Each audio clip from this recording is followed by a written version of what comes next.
सुस्वागतम। मैं डॉक्टर अंजलि उबाळे आप सभी का स्वागत करती हूँ मेरे इस YouTube चैनल में। आज हम भाषा विज्ञान एवं हिंदी भाषा प्रश्न पत्र क्रमांक 11 बे भाग 3 इसके अंतर्गत हिंदी भाषा का उद्भव और विकास इस विषय पर चर्चा करेंगे। हिंदी भाषा का उद्भव संस्कृत, पाली, प्राकृत, अपभ्रंश और अवहट्ट भाषा से हुआ है। संस्कृत दो भागों में विभाजित है, एक वैदिक संस्कृत और दूसरी लौकिक संस्कृत। वैदिक संस्कृत में वेद, अरण्यक और उपनिषद आदि साहित्य हमें प्राप्त होता है, तो लौकिक संस्कृत के अंतर्गत हम रामायण, महाभारत आदि साहित्य देखते हैं। पाली भाषा में बौद्ध साहित्य उपलब्ध होता है, तो प्राकृत भाषा जैन साहित्य में हमें दिखाई देता है। अपभ्रंश और अवहट्ट भाषा, इसमें विद्यापति की कीर्तिलता, कीर्ति पताका आदि साहित्य हमें प्राप्त होता है। वैदिक संस्कृत काल में मुख्य 3 बोलियों का, स्थानीय बोलियों का उस समय प्रचलन रहा है, जिसमें पश्चिमोत्तर, मध्यवर्ती और पूर्वी। पाली काल में 4 बोलियां प्रचलित थीं, पश्चिमोत्तर, दूसरी मध्यवर्ती, तीसरी पूर्वी और चौथी दक्षिणी।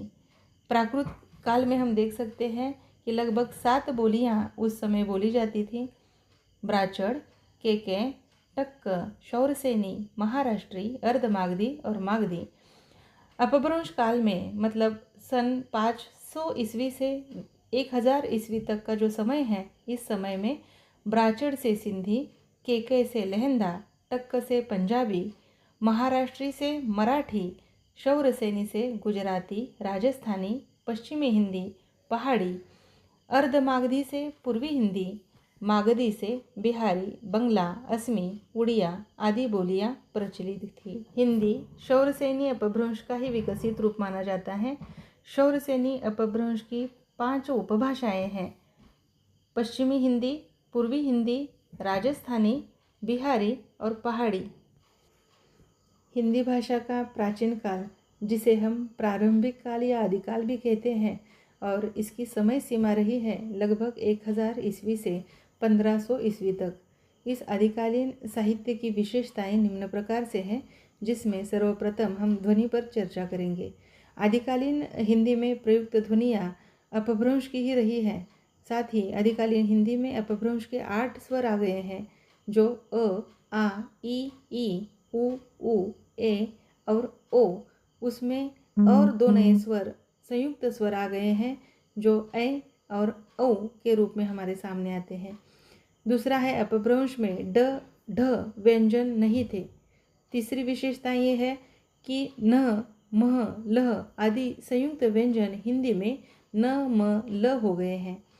चौथी विशेषता है ध्वनि के लेकर संस्कृत, पाली, प्राकृत के न, ल, स दंत ध्वनियाँ आदिकालीन हिंदी में वर्ज्य हो गई है। 5वीं विशेषता हम देख सकते हैं कि च, छ, ज, झ अपभ्रंश में स्पर्श व्यंजन थे, किंतु आदिकाल में वे स्पर्श संघर्षी हो गए हैं। प्राचीन काल या आरंभिक काल की जो विशेषताएं हैं, उसमें व्याकरण को लेकर हम कह सकते हैं कि अपभ्रंश काल में जो संयोगात्मक भाषा थी, तो आदिकाल में वही हिंदी भाषा वियोगात्मक बन गई थी। दूसरी विशेषता व्याकरण की ये रही है कि आदिकालीन हिंदी में नपुंसकलिंग लिंग जो था वो नहीं था। तीसरी विशेषता ये है कि वाक्य रचना में शब्द क्रम निश्चित होने लगा था।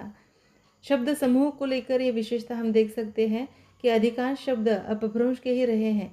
साथ ही भक्ति आंदोलन के कारण तत्सम शब्द हिंदी भाषा में आ गए थे, और मुसलमानों के आगमन से पश्तो, फारसी, अरबी, तुर्की शब्द संख्या बढ़ गई थी। आदिकालीन या प्राचीन साहित्य के अंतर्गत हम हिंदी भाषा में गोरखनाथ, विद्यापति, नरपति नाल्ह, चंद्रवरदाई, ख्वाजा बंदा नवाज, शाह मिराजी आदि साहित्यकार थे। साहित्य में डिंगल, मैथिली, दक्खनी, अवधी तथा ब्रज मिश्रित भाषा का प्रयोग ज़्यादातर हमें देखने को मिलता है। हिंदी साहित्य का मध्यकाल, जिसकी समय सीमा 1500 ईस्वी से लगभग 1800 ईस्वी तक की रही है, और इस समय जो ध्वनियाँ थी उसकी विशेषता हम निम्न प्रकार से देख सकते हैं। फारसी भाषा में हिंदी की व्यवस्था और दरबार में फारसी के प्रभाव के कारण ही उच्च वर्गीय लोगों की हिंदी में क, ख, ग, ज, फ ये नए अल्प व्यंजन आ गए थे। साथ ही शब्द के अंत का अ मूल व्यंजन के कारण लुप्त हो गया था। राम का उच्चारण राम होने लगा। कहीं कहीं अक्षरांत अ का भी लोप हुआ, जैसे आदिकालीन जप्ता का उच्चारण जप्ता हुआ। व्याकरण को लेकर भी मध्यकालीन हिंदी की अनेक विशेषताएं हमारे सामने आती है। वो है कि मध्यकालीन हिंदी भाषा में अपभ्रंश के आवश्यक रूप ही अब बच गए थे। आदिकालीन हिंदी की अपेक्षा अब मध्यकाल में हिंदी भाषा का व्याकरण अपने पैरों पर खड़ा होने लगा था। आदिकालीन संयोगात्मक हिंदी की तुलना में मध्यकालीन हिंदी वियोगात्मक बन गई थी। उच्च वर्ग में फारसी भाषा का प्रभाव होने के कारण हिंदी वाक्य रचना फारसी वाक्य रचना से अधिक प्रभावित होने लगी थी। साथ ही शब्द समूह को लेकर भी मध्यकाल में हम निम्न प्रकार से उसकी विशेषताएं देख सकते हैं कि शब्द समूह की दृष्टि से देखा जाए तो मध्यकालीन हिंदी में विदेशी भाषा के अधिकांश शब्द अब समाविष्ट हो गए थे। दूसरी विशेषता ये है कि फारसी से लगभग 3500, अरबी से 2500, पश्तो से 50, तुर्की से तक शब्द मध्यकालीन हिंदी में आ गए थे। इस आगत शब्दों की संख्या लगभग 6000 से अधिक हो गई थी। भक्ति आंदोलन की चरम सीमा के कारण तत्सम शब्दों का अनुपात अब बढ़ गया था। साथ ही मध्यकाल में यूरोप के संपर्क बढ़ने के कारण पुर्तगाली, स्पेनिश, फ्रांसीसी तथा अंग्रेजी भाषा के शब्द इस काल के परिवर्तित चरण में आ गए थे। मध्यकालीन साहित्य पर अगर विचार किया जाए तो मध्यकाल में ब्रज और अवधी भाषा में प्रचुर मात्रा में साहित्य लिखा गया है, जो गद्य की अपेक्षा पद्य में रचा गया है। मध्यकालीन साहित्य की तीसरी विशेषता ये है कि दक्षिणी, डिंगल, मैथिली, खड़ी बोली में साहित्य ज़्यादातर लिखा गया था। और मध्यकालीन साहित्यकारों में हम देख सकते हैं कि जायसी, सूर, मीरा, तुलसी, कबीर, केशव, बिहारी देव, कुली, कुतुब शाह, वजही तथा वली आदि का नाम उल्लेखनीय है। आधुनिक काल, जिसकी समय सीमा 1800 ईस्वी से अब तक की है, आधुनिक काल की जो ध्वनियाँ हैं उनकी विशेषता निम्न प्रकार से हम देख सकते हैं। आधुनिक काल में आज़ादी के बाद अंग्रेजी के प्रभाव से क, ख, ग के प्रयोग में कमी आ गई थी। दूसरी बात यह है कि अंग्रेजी के प्रभाव के कारण ही हिंदी में अ ध्वनि प्रयुक्त हुई। उदाहरण के रूप में हम देख सकते हैं डॉक्टर, ऑफिस, कॉलेज, कॉटन आदि नए शब्द यहाँ पर हम प्रयुक्त करने लगे। तीसरी विशेषता ध्वनि को लेकर हम कह सकते हैं कि अंग्रेजी के प्रभाव स्वरूप हिंदी में ड्र स्वर बढ़ गया था। आधुनिक काल में कोई शब्द अकारांत नहीं है। आदिकालीन हिंदी में ऐ, औ का उच्चारण अए, औ था। आधुनिक काल में इसकी स्थिति भिन्न हुई है। पश्चिमी क्षेत्र में आज मूल स्वर के रूप में उच्चारित होते हैं। पूर्वी हिंदी क्षेत्र में ऐ, औ का उच्चारण संयुक्त स्वर ऐ, औ रूप में होता है। हिंदी भाषा का आधुनिक कालखंड है और उसका जो व्याकरण है उसकी विशेषताएं हम देख सकते हैं कि इस काल में हिंदी पूर्णतः वियोगात्मक भाषा बन गई है। प्रेस, रेडियो एवं शिक्षा के प्रसार प्रचार से और महावीर प्रसाद द्विवेदी जी के सहयोग से व्याकरण अब स्थिर हो गया है। विराम चिन्हों के माध्यम से आधुनिक हिंदी अंग्रेजी से प्रभावित हो रही है। लोकोक्तियाँ एवं मुहावरों का प्रयोग अब बढ़ने लगा है। साथ ही आधुनिक काल में हिंदी भाषा का रूप रचना तथा व्याकरण रचना क्षेत्र में परिवर्तन हो रहा है। उदाहरण के रूप में कीजिए के लिए करिए, मुझे के लिए मेरे को, नहीं जाता है के स्थान पर नहीं जाता, न जा रहा, नहीं जा रहा है आदि नए नए रूप हमारे सामने आ रहे हैं। हिंदी भाषा के आधुनिक काल का शब्द समूह हम देख सकते हैं, जिसमें शब्द भंडार की दृष्टि से देखा जाए तो 1850 तक मध्यकाल का ही शब्द भंडार था, किंतु बाद में अंग्रेजी शब्द बढ़ने लगे।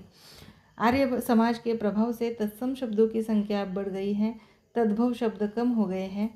1900 ईस्वी के बाद प्रसाद, पंत, महादेवी वर्मा आदि साहित्यकारों के साहित्य में तत्सम शब्दों की अधिकता दिखाई देती है। द्विवेदी छायावादी काल के बाद प्रगतिवाद में तद्भव शब्द बढ़ने लगे हैं और तत्सम शब्द कम हो गए हैं। देश को आज़ादी मिलने के पश्चात मतलब सन 1947 ईस्वी के बाद पुराने शब्दों का प्रयोग अब नए अर्थ में होने लगा है। जैसे सदन शब्द का प्रयोग लोकसभा, राज्यसभा के लिए अब होने लगा। साथ ही हिंदी में पारिभाषिक शब्दों की संख्या भी अब बढ़ गई है। आज वह लगभग 1.5 लाख तक पहुंच गई है। अर्थात हिंदी नए नए शब्दों से समृद्ध होती जा रही है। हिंदी भाषा का साहित्य भी आधुनिक काल में विकसित होता दिखाई देता है। आधुनिक काल में भारतेंदु काल से मुख्य रूप से हिंदी का विकास होता गया है। भारतेंदु के साथ साथ द्विवेदी, छायावादी, छायावादोत्तर, प्रगतिवादी और प्रयोगवादी काल के रचनाकारों द्वारा गद्य पद्य में साहित्य रचा गया है। आधुनिक काल के रचनाकार मैथिली शरण गुप्त, प्रेमचंद, दिनकर, जयशंकर प्रसाद, पंत, निराला, सुदर्शन, जैनेन्द्र, यशपाल, बच्चन, नागार्जुन आदि रचनाकारों ने हिंदी को शिखर तक पहुंचाया है। संक्षिप्त में कहा जाए तो हिंदी भाषा का उद्भव और विकास में शौरसेनी, अर्धमागधी, मागधी, अपभ्रंश से निकली हुई हिंदी का आज दिन ब दिन विकास होता जा रहा है। आज यहाँ पर हमने प्रश्न पत्र क्रमांक 11 भाषा विज्ञान एवं हिंदी भाषा इस विषय के अंतर्गत हिंदी भाषा का उद्भव और विकास इस विषय पर अत्यंत गहराई से चर्चा की। आप सभी लोग आखिर तक जुड़े रहें, इसलिए आप सभी को मनपूर्वक धन्यवाद।